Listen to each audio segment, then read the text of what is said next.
Dear friends, अस्सलाम वालेकुम। कैसे हैं? उम्मीद है खैरियत से होंगे।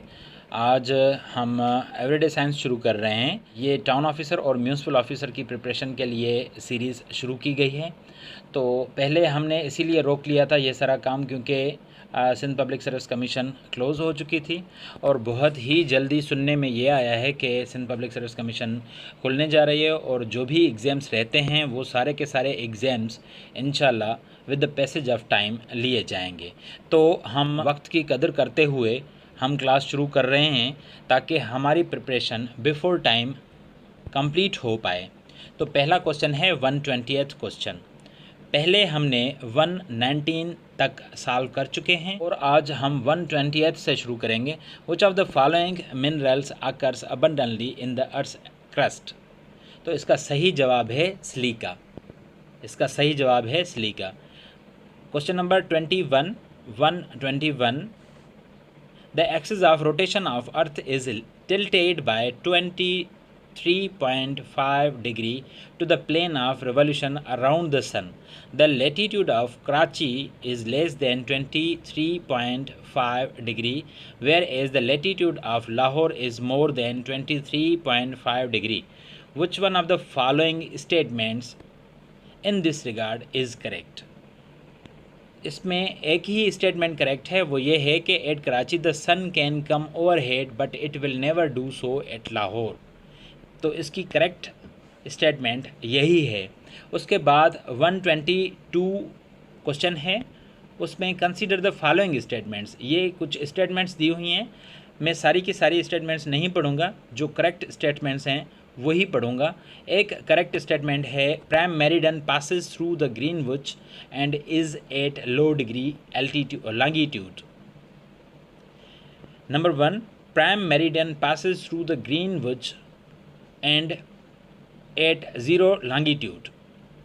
और नंबर 4 स्टेटमेंट है the tropic of cancer lies at 23 1/2 degree latitude. और उसके बाद क्वेश्चन नंबर 123 है why are winters more severe in southern hemisphere than in the northern hemisphere. Because of more iceberg activity in the southern hemisphere. Southern hemisphere में आपको पता होगा कि Antarctica भी है, तो वहाँ आइसबर्ग एक्टिविटीज़ ज़्यादा होती हैं, इसी वजह से सीवियर विंटर वहाँ ही होता है। Question number 124. The tide at its maximum height is known as spring tide. The greenhouse effect means the trapping of solar energy due to the atmospheric carbon dioxide. इसका सही जवाब यह है कि ग्रीन हाउस इफ़ेक्ट की meaning यही है कि सोलर एनर्जी जो अर्थ पे आती है वही सोलर एनर्जी अर्थ के एटमॉस्फेयर से बाहर नहीं निकल पाती, क्योंकि वहाँ कार्बन डाइऑक्साइड का कंटेंट इतना ज़्यादा हो जाता है कि उनको सोलर एनर्जी के रेज़ को ट्रैप करते हैं और उनको वापस आसमान की तरफ या स्पेस की तरफ जाने नहीं देते। नतीजन तौर पे ग्रीन हाउस इफ़ेक्ट क्रिएट होता है। Question number 126। The international deadline passes through Bering strait. और ये NB इसीलिए है क्योंकि ये काफ़ी मरतबा आ चुका है। और इंटरनेशनल डेडलाइन के जितने भी MCQs हैं मैं आपको ये तजवीज़ करूँगा कि वो आप याद कर लें, और वो रिपीटेडली आते रहते हैं मुख्तलिफ़ एग्ज़ाम्स में, और काफ़ी बच्चे ये क्वेश्चंस मिस करके आते हैं क्योंकि ये थोड़े टेक्निकल हैं। The international deadline makes slight deviation from 180 degree meridian so that it does not divide the group of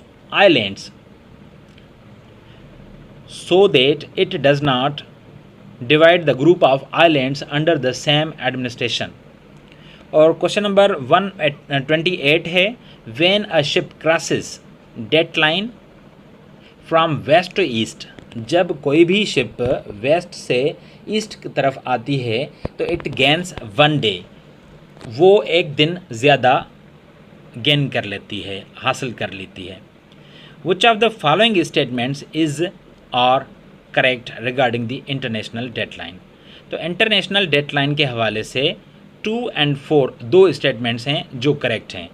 पहले 2 पढ़ते हैं। It is determined by 180 degree longitude but is not straight line. ये स्ट्रेट लाइन नहीं है, ये इसमें काफ़ी curves हैं, काफ़ी क्लियर नहीं है 100%, ये स्ट्रेट लाइन नहीं है लॉन्गिट्यूड, लेकिन ये 180 डिग्री लॉन्गिट्यूड पे मौजूद है, बट नॉट स्ट्रेट लाइन। और इसकी जो चौथी स्टेटमेंट सही है वो ये है, it solves the problem of time and date among the world's nations. तो ये है इसका दुरुस्त जवाब। टाउन ऑफिसर और म्यूनसिपल ऑफिसर की टेस्ट बहुत करीब आने वाली हैं, इसीलिए मैंने सोचा कि अभी इसको बिफोर दी टाइम शुरू किया जाए तो बेहतर होगा, ताकि स्टूडेंट्स का बेहतर हो सके और उनकी प्रिपरेशन में काफ़ी डेवलपमेंट आ सके। तो हम इंटरनेशनल डेडलाइन से शुरू करते हैं। International deadline which was established in 1884 passes through dash and roughly follows 180 degrees longitude north-south line on the earth. It is located halfway around the world from prime meridian, then 0 degree longitude line in the Greenwich, England. तो ये mid Pacific ocean से cross करती है international deadline, और ये establish हुई थी 1884 में। और उसके बाद question number 131, which of the following statements is are correct? The crossing of the international deadline entails repeating one day when travelling eastward, यानी कि जब आप ईस्टवर्ड ट्रैवल करेंगे तो एक दिन आपको ज़्यादा मिलेगा या रिपीट करना पड़ेगा। और उसके बाद international deadline is an internationally agreed line drawn parallel to the 180 degree meridian. उसके बाद ये भी स्टेटमेंट करेक्ट है, international deadline divides the Pacific ocean into 2 equal parts. Question number 132, which one of the following are true regarding the prime meridian? It passes through the center of the certain country. It passes through the center of the globe. It passes through the observatory at Greenwich near London. 1, 2 and 3. These all statements are correct regarding prime meridian. Or question number 133, which one of the following countries are located on the Greenwich meridian? Greenwich meridian के बिल्कुल करीब Germany है।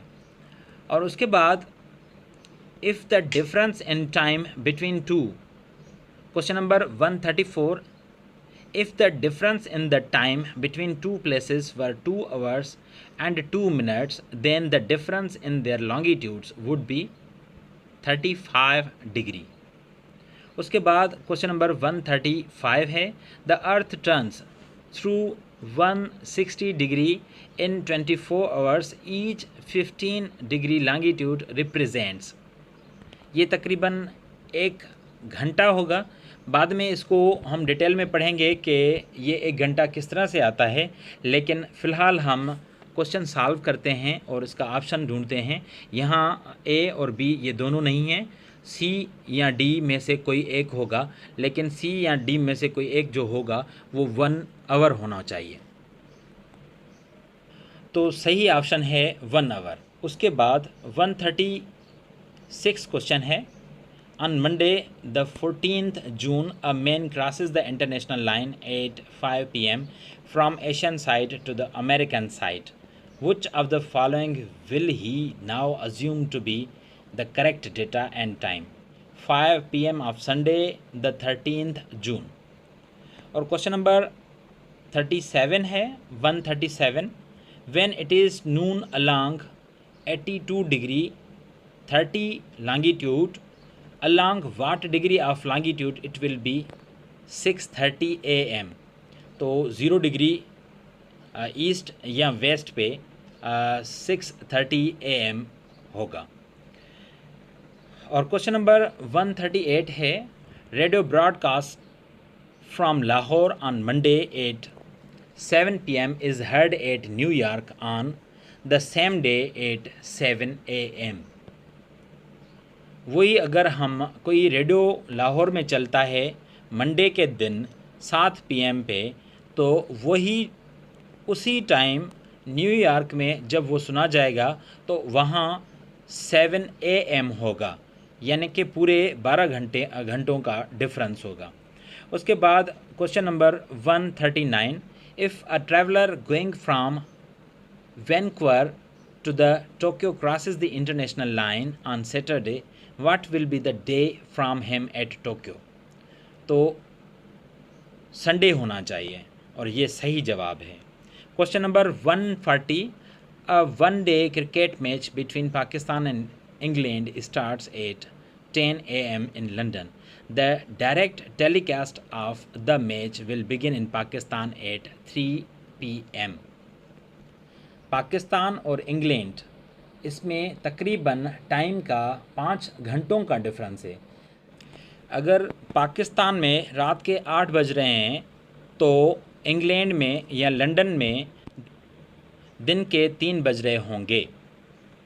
Question number 141 है, an aeroplane takes off from 30 degree north latitude to 50 degree east longitude and lands at the opposite end of earth, where does it land?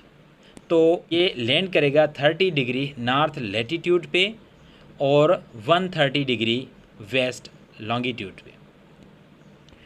तो ये एक lecture था जो आपके खिदमत में मैंने पेश किया।